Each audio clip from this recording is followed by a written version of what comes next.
বিয়ের দাবিতে প্রেমিকার বাড়িতে ফাঁসির দড়ি নিয়ে অনশন করছেন প্রেমিক দাবি করা এক যুবক। মাস তিনেক আগে তাদের মধ্যে প্রেমের সম্পর্ক গড়ে ওঠে জানিয়ে তার দাবি, বিয়ে করবে না বলে প্রতিশ্রুতি দিয়ে মেয়েটি তাকে আর্থিক ও মানসিকভাবে ক্ষতিগ্রস্ত করেছে। যে কোনোভাবে তার সাথে আমার যোগাযোগ হয়েছিল, যোগাযোগ হওয়ার পর তাকে আমি প্রেমের প্রপোজাল দিছিলাম না। আমি বলছিলাম যে তোমাকে আমি বিয়ে করতে চাই। সে বললো যে কিছুদিন তাহলে আমাদের কথা বলি, মেন্টালিটি মিললে আমরা বিয়ে করবো। আমি জামালপুর ঠিকাদারি ব্যবসা করি, ওইখান থেকে আসলাম। তাকে নিয়ে আমি কিছুদিন ঘুরলাম।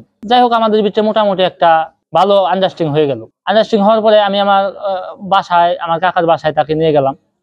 যাওয়ার পরে ওইখানে আমার কাকি যথেষ্ট আয়োজন করছে, অনেক কথাবার্তা হয়েছে তার বাসায়, আমরা একটু সময় কাটাইছি। এখন সব কথা আমি ক্যামেরার সামনে বলতে চাই না। সে আমাকে বলছিল তার আম্মু রাজি হইলে, বা আমার কাকিকে বলছে তার আম্মু রাজি হইলে তার কোনো সমস্যা নাই, তার কোনো প্রবলেম নেই। এইগুলো এভিডেন্স আমার কাছে আছে। তাদের সম্পর্কের বিষয়ে দুই পরিবারই অবগত রয়েছে উল্লেখ করে মৃত্যু ছাড়া কেউ তাকে এই বাড়ি থেকে বের করতে পারবে না বলে জানান প্রেমিক যুবক। তাকে একবার প্রস্তাব দেওয়ার পরে ঝামেলা হয়েছে। ঝামেলা হওয়ার পরে মোটামুটি যাই হোক, আমি সবাই আমার ফ্যামিলিতে বলছি যে আমি তাকে ভালোবাসি, হ্যাঁ আমি মন থেকে ভালোবাসি, আমি যোগাযোগ করার চেষ্টাই করব। কিন্তু ঝামেলার পরে আমার সাথে একদিনও যোগাযোগ বন্ধ ছিল না, নিয়মিত যোগাযোগ করছে। হঠাৎ করে আমি বলছি যে সে আমাকে বলছিল যে বিয়ের জন্য। যাই হোক, প্রথমে কি হয়েছে জানি না, পরে আস্তে আস্তে সে বেশি করে সময় চায়।